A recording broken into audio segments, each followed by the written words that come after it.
Nehemiah గ్రంథము 1వ అధ్యాయము 3-4 వచనాలు చదువుకుందాం. నెహెమియా గ్రంథము 1వ అధ్యాయము 3వ వచనం 4వ వచనం చదువుకుందాం.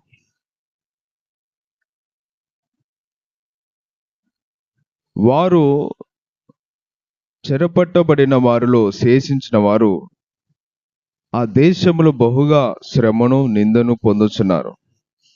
మరియు యెరూషలేము యొక్క ప్రాకారము పడద్రోయబడినది, దాని గుమ్మములను అగ్నిచేత కాల్చబడినవని నాతో చెప్పిరి. ఈ మాటలు వినినప్పుడు నేను కూర్చుండి ఏడ్చి కొన్ని దినములు దుఃఖముతో ఉపవాసం ఉండి ఆకాశమందు దేవుని ఎదుట విజ్ఞాపన చేస్తని. ఇక్కడ చదువుకున్న వాక్యములో మనం గమనిస్తే నెహెమియా అనే ఒక భక్తుడు ఉన్నాడు. ఆయన దేవుని యందు ఎంతో భయము భక్తి కలిగి యథార్థముగా పరిశుద్ధంగా జీవిస్తున్న ఒక మంచి వ్యక్తి.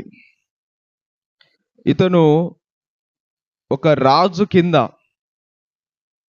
ఇజ్రాయేల్ ప్రజలు, ఈ యొక్క యూదులు బబులోను చెరలోకి వెళ్ళి అక్కడనే కొంతమంది ఇంకా ఉన్నారు. అక్కడ ఈ యొక్క అర్తహషస్త అనే ఒక రాజు కింద ఈ యొక్క నెహెమియా ఒక గిన్నె అందించేవాడుగా ఉన్నట్టుగా ఇక్కడ దేవుని యొక్క వాక్యం సెలవిస్తుంది. గిన్నె అందించేవాడు, రాజుకు ఏమందించేవాడు? గిన్నె అందించేవాడు. అంటే రాజుకు మరి ఏదన్నా ద్రాక్షరసం కానీ ఇంకా ఏదైనా అందించాలన్నా కూడా ఆయన తినే ఒక ఆహారం కానీ త్రాగే ద్రాక్షరసం కానీ ఈ నెహెమియా మాత్రమే అందించేవాడు. ఎందుకంటే ఆ కాలంలో రాజులు ఎలా ఉండేవారంటే, వారు తినే ఆహారంలో ఒకవేళ ఎవరైనా విషం పెడతారేమో, విషం పెట్టి ఏమైనా చేస్తారేమో అనేసి ఆ రాజులందరూ కూడా ఏం చేసేవారంటే, మొదటిగా ఆ రాజులు తినక మునిపే అతని కింద ఒక నమ్మకమైన మనుషులని పెట్టుకొని ఆ యొక్క మనుషులు రుచి చూసిన తర్వాతనే ఈ యొక్క రాజు ద్రాక్షరసం తాగేవాడు.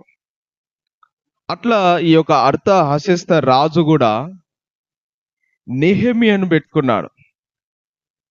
నమ్మకమైన వాడు కనిపించిన నెహెమియా. అందుకనే ఆయన బంధువులలో పెట్టుకోలేదు. రాజు యొక్క బంధువులు ఎంతోమంది ఉన్నప్పుడు కూడా వాళ్ళని పెట్టుకోలేదు. వాళ్ళ యొక్క దేశంలో ఉన్న వారిని పెట్టుకోలేదు. ఎవరిని పెట్టుకోలే. కానీ ఒక యూదా దేశానికి సంబంధించిన వేరే దేశస్తుని ఈ నెహెమియాని అర్తహషస్త రాజు గిన్నె అందించేవాడుగా పెట్టుకున్నాడు. అంటే రాజు దగ్గరకు ఈ యొక్క ద్రాక్షరసం రాకమునిపే ఈ నెహెమియా రుచి చూచి అందులో విషం ఉందా లేదని రుచి చూచి అది మంచిదైన తర్వాతనే ఎటువంటి కలంకం లేనిది ఉన్నప్పుడు మాత్రమే అది రాజుకు అందించేవాడు ఈ యొక్క నెహెమియా. అలాంటి పని చేస్తుండేవాడు. అది గొప్ప స్థానం. అది మామూలు పోస్ట్ కాదు, చాలా పెద్ద పోస్టు. అలా నెహెమియా ఒక అన్య దేశములో ఒక అన్య రాజు దగ్గర గిన్నె అందించేవాడుగా ఉన్నాడు. అలాంటి సమయంలో కొంతమంది నెహెమియా యొక్క బంధువులు ఆయన యొక్క యూదా దేశంలో నుండి కొందరు నెహెమియా దగ్గరకు వచ్చినారు. వచ్చి ఏమంటున్నారంటే, నెహెమియా దగ్గరకు వచ్చినప్పుడు నెహెమియా అడుగుతున్నాడు, మన దేశం ఏ విధంగా ఉన్నది, మన యొక్క దేశంలో ఉన్న మన జనులు ఏ విధంగా ఉన్నారు, మన యెరూషలేము దేవాలయము పట్టణము ఏ విధంగా ఉన్నది అని ఆ వచ్చిన యూదులని అడుగుతూ ఉన్నాడు ఈ నెహెమియా. అప్పుడు వాళ్ళు ఏం చెప్తున్నారంటే, యెరూషలేము వారు చెప్తున్నారు, ఏమన్నారంటే, చెరపట్టబడిన వాళ్ళు శేషించిన వారు ఆ దేశములో బహుగా శ్రమను నిందను పొందుచున్నారు. నెహెమియాతో అంటున్నారు, మన జనుల పరిస్థితి ఏం బాగలేదయ్యా,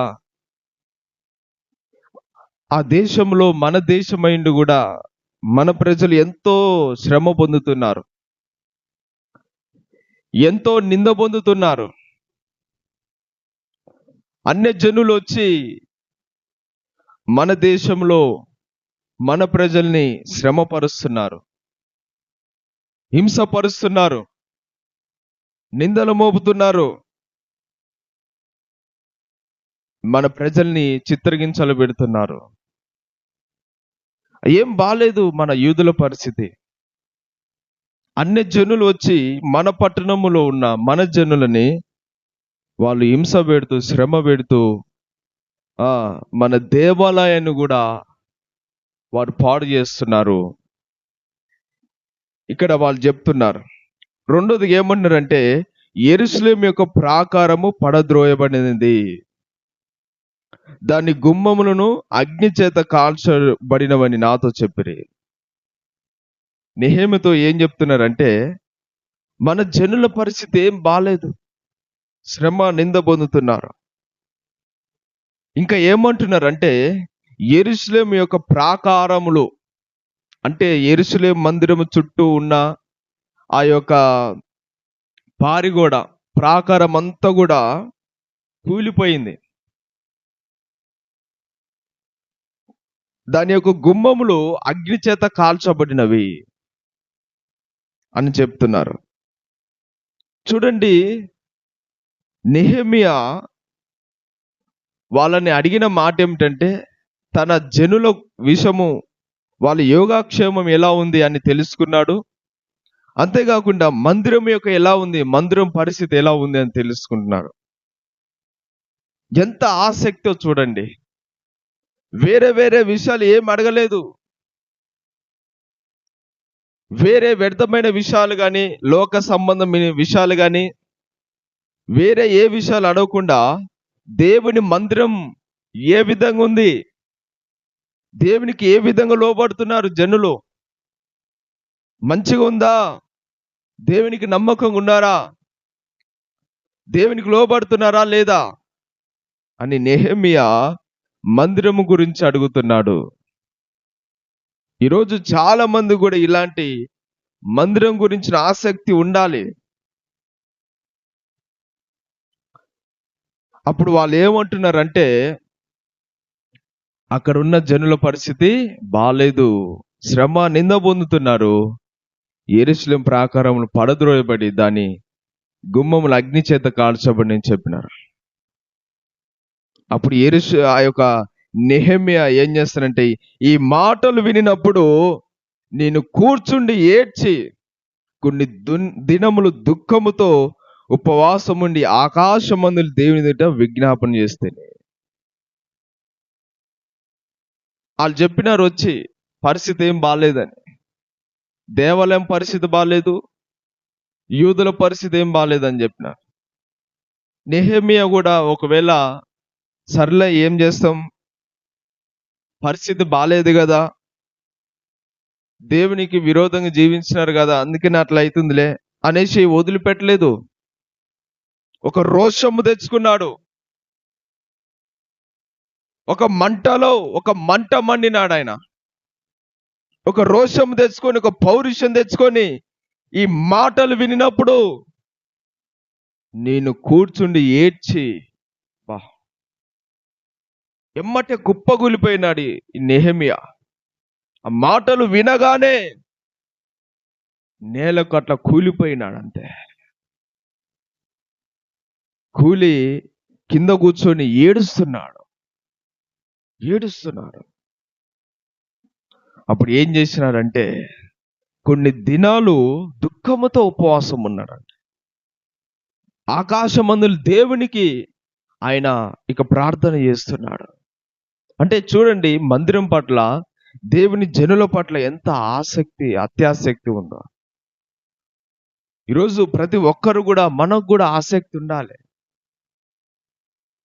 మందిరము ఏమైపోతుంది, మందిరము ఏ విధంగా ఉన్నది, సంఘము చీలిపోయినప్పుడు, సంఘం చెడిపోయినప్పుడు, సంఘములో ఎండిపోయిన స్థితి ఉన్నప్పుడు, ఆత్మ లేని స్థితిలో ఉన్నప్పుడు నిద్ర పట్టకూడదు,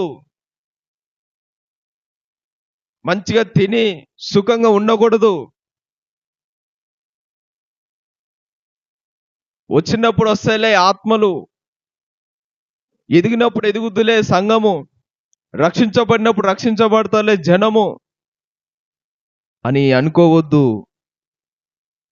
సంఘము స్థితి బాలేనప్పుడు ఏడ్చి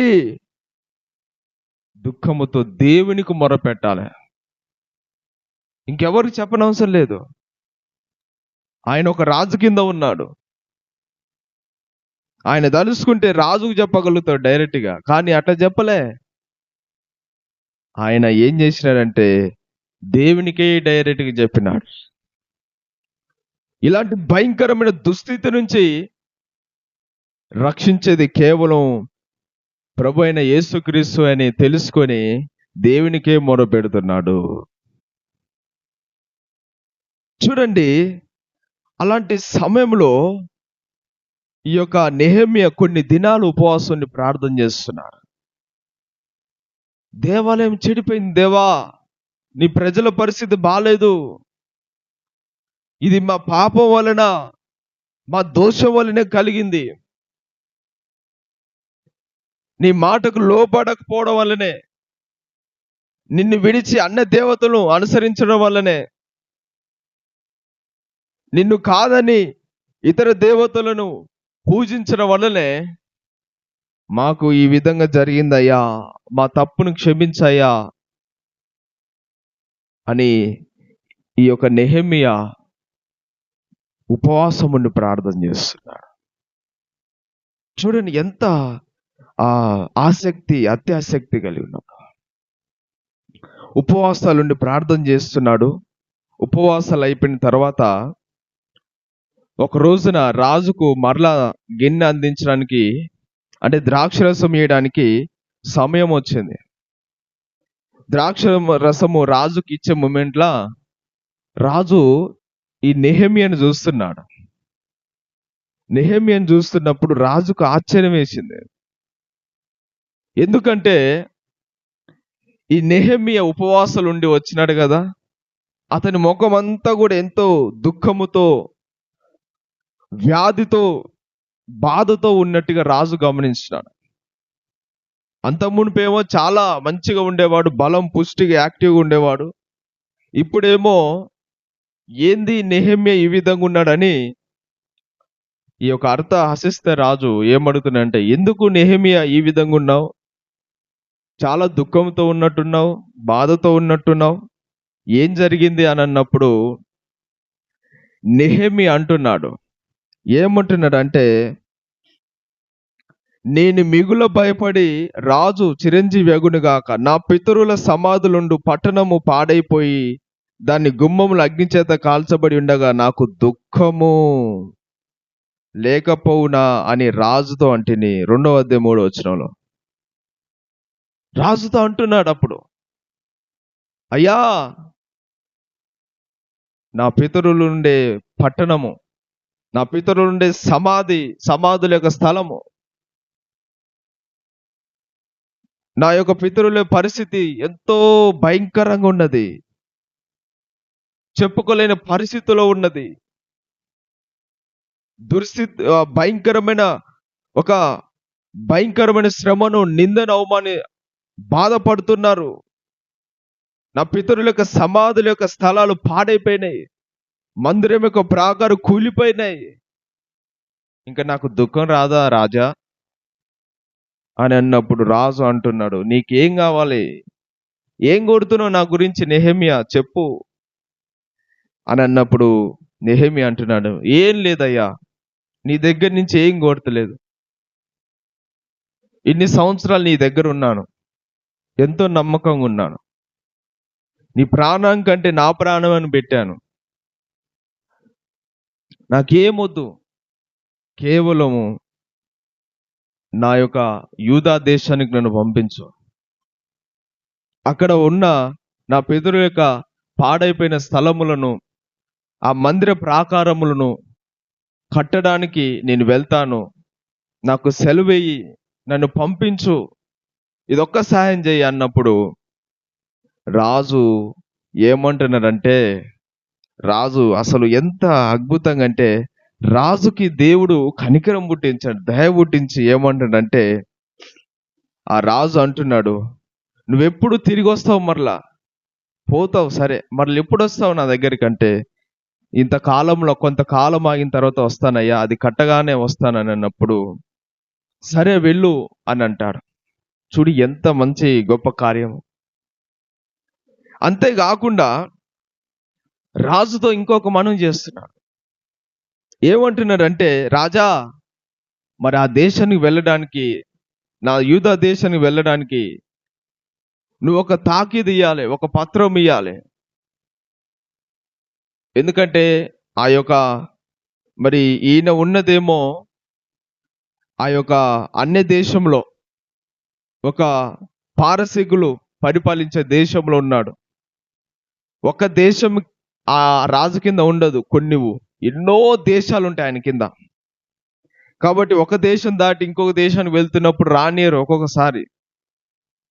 అలాంటి సమయంలో ఈ దేశాలన్నీ కూడా ఈ రాజు కిందనే ఉంటాయి. కాబట్టి ఈ రాజుతో అంటున్నాడు, అయ్యా, ఆ దేశానికి వెళ్ళేటప్పుడు ఎవరు కూడా మధ్యలో ఆపకుండా, ఎవరు కూడా ఆటంకం చెప్పకుండా, ఆ దేశంలో, నా దేశంలో కూడా, అది కూడా నీ కిందనే ఉంది కదా, ఆ దేశంలో మరి పాడైపోయిన ఆ స్థలాలను కడుతున్నప్పుడు, మందిర ప్రాకారాలు కడుతున్నప్పుడు ఎవరు కూడా నన్ను అభ్యంతరపరచకుండా నాకు ఒక తాకీదు, ఒక లెటర్ రాసి అయ్యా అని అన్నప్పుడు రాజు ఆ లెటర్ కూడా రాసిస్తాడు.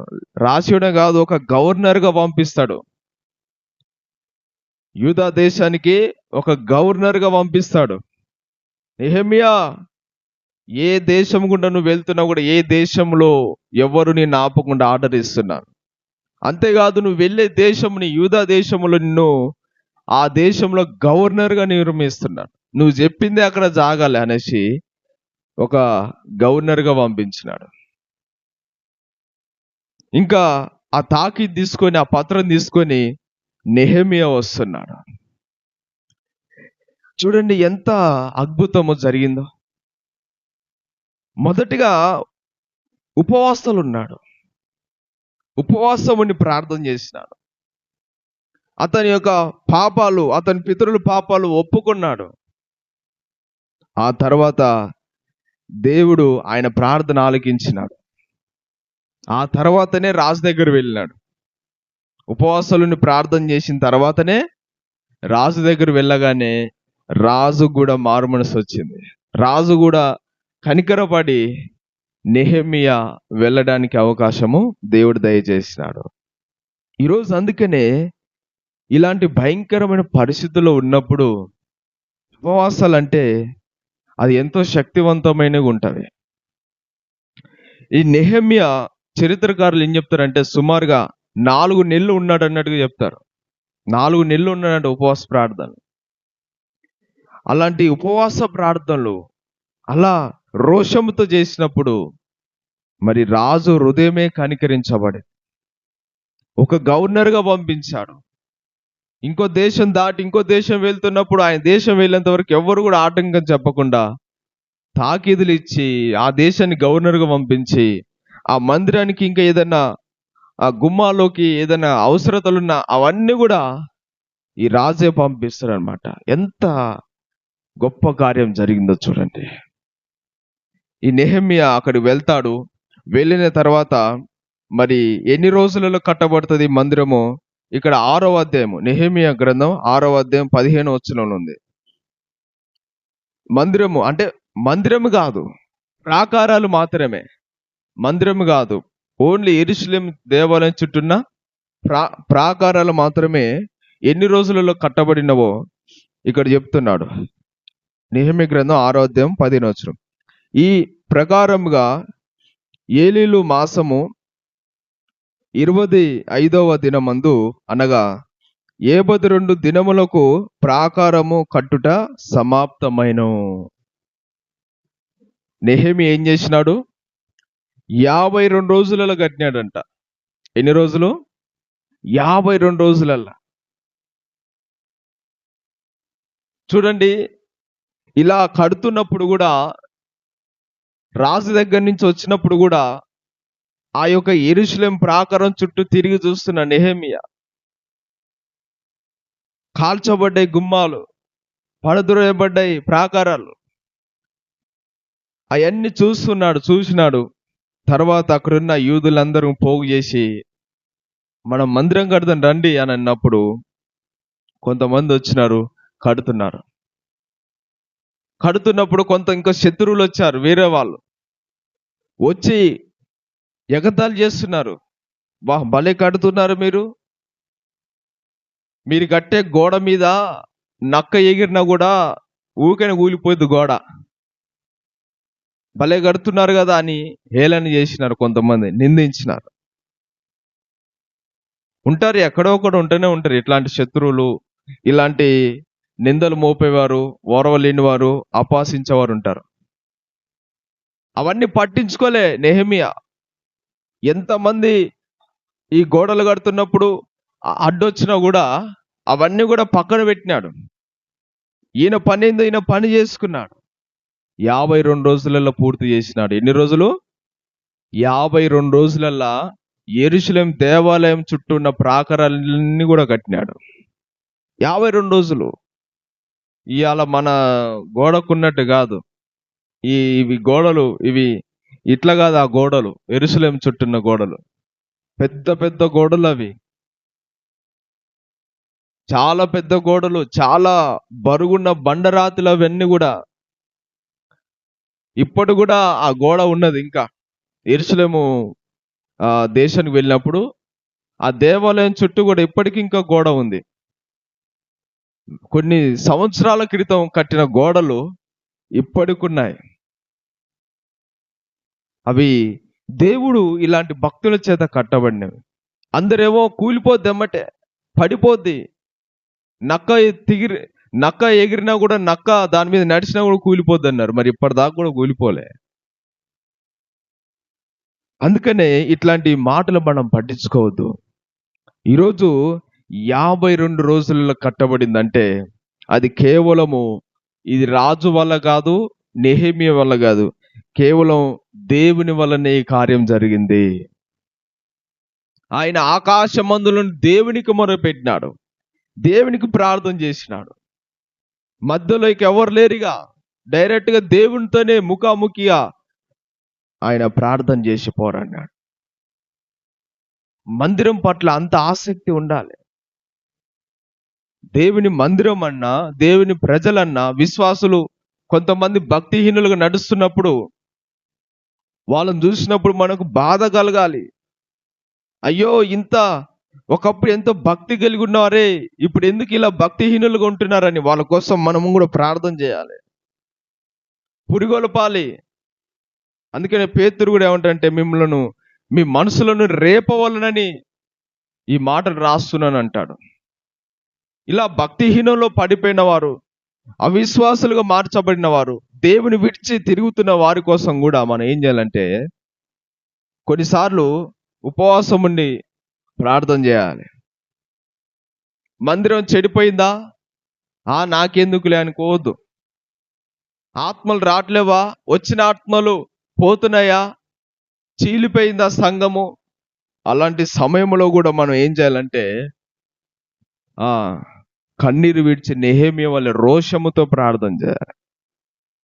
దేవుడు అన్యాయస్తుడు కాదు, ఆ ప్రార్థనకు జవాబు ఇస్తాడు. ఇచ్చినాడా లేదా? ఇప్పుడు మందిర ప్రాకారములు అగ్ని చేత కాల్చబడ్డాయి, ఆ యొక్క గుమ్మములు అగ్ని చేత కాల్చబడ్డాయి, ప్రాకారాలు కూలిపోయినాయి. ఆ ప్రాకారాలన్నీ కూడా మరలా కట్టినాడా లేదా నెహెమియా? కట్టినాడు. 52 రోజులు. ఎన్ని రోజులు? 52 రోజులల్లా అంత పెద్ద ప్రాకారాలు కట్టినాడు. ఈరోజు ఒక చిన్న ఇల్లు కట్టాలంటేనే ఎన్నో నెలలు పడుతుంది. కానీ యెరూషలేం దేవాలయం చుట్టూ ప్రాకారాలు కట్టాలంటే పెద్ద పెద్ద గోడలు అవి. అలాంటి 52 రోజులలో నెహెమియా కట్టినాడంటే అది దేవుని కృప మాత్రమే. ఎన్నో ఆటంకాలు వచ్చినాయి, ఎంతో మంది అభ్యంతరపరిచినారు. అవన్నీ కూడా జయించి ప్రార్థన చేస్తూ మరి అందరిని కలుపుకొని ఆ నెహెమియా ఆ గోడను కట్టినాడు. ఈరోజు మనకు కూడా ఇలాంటి ఆసక్తి ఉన్నప్పుడు, ఇలాంటి రోషం కలిగి జీవించినప్పుడు, ఇలాంటి పౌరుషం కలిగి జీవించినప్పుడు, ఈ విధంగా మనం కూడా కొన్నిసార్లు ఇలాంటి భయంకరమైన పరిస్థితులు వచ్చినప్పుడు మన జీవితంలో, నీ జీవితంలో కూడా ఏదన్నా జయించలేని పరిస్థితులు వచ్చినప్పుడు, ఎదుర్కోవాల్సి వచ్చినాయి, శత్రువులు నిన్ను హింస పెడుతున్నప్పుడు, అప్పులైన, బాధలైన, రోగాలైన ఏదైనా హింస పెడుతున్నప్పుడు నువ్వు కూడా ఏం చేయాలంటే ఇట్లనే కన్నీరు విడిచి రోషముతో దేవుని పాదాల దగ్గర ఆకాశమందులున్న ప్రభు అయిన దేవునికి మనం ప్రార్థన చేసినప్పుడు దేవుడు ఆయన గొప్ప జవాబు నీకు ఇస్తాడు. ఎవరు మనుషులు ఎవరు దేవునికి ప్రార్థన చేస్తే దేవుడే కార్యం జరిగిస్తాడు. చూడండి, రాజు హృదయం కదిలించబడింది. మరి రాజు హృదయం కదిలించబడి నువ్వు వెళ్ళొచ్చు నెహెమియా అన్నాడు. నిన్ను గవర్నర్గా చేస్తున్నాను, ఎవరు కూడా నిన్ను ఆపకుండా నీకు తాకీదులు ఇస్తున్నాను, నీకు పత్రాలు ఇస్తున్నాను, నువ్వు వెళ్ళొచ్చు అని అన్నాడు. అంత గొప్ప మనసు దేవుడు పుట్టించినాడు రాజుకి. ఇదంతా ఎలా అంటే నెహెమియా మొదట ఉపవాసం ఉన్న తర్వాతనే, ఉపవాస ప్రార్థనలు అయిపోయిన తర్వాతనే రాజు దగ్గర వెళ్ళినాడు. అట్లనే మనం కూడా ఉపవాస ప్రార్థన చేసిన తర్వాత గొప్ప విజయాన్ని చూడబోతున్నాము. కాబట్టి నెహెమియా అంత రోషం కలిగి ఉన్నాడు. కాబట్టి ఈరోజు మందిరము, యూదులు ఆ విధంగా ఉన్నారు, మనం కూడా అట్టి రోషం కలిగి ఉందాము. మరి దేవుడు ఈ మాటలు దీవించునుగాక. ఆమేన్.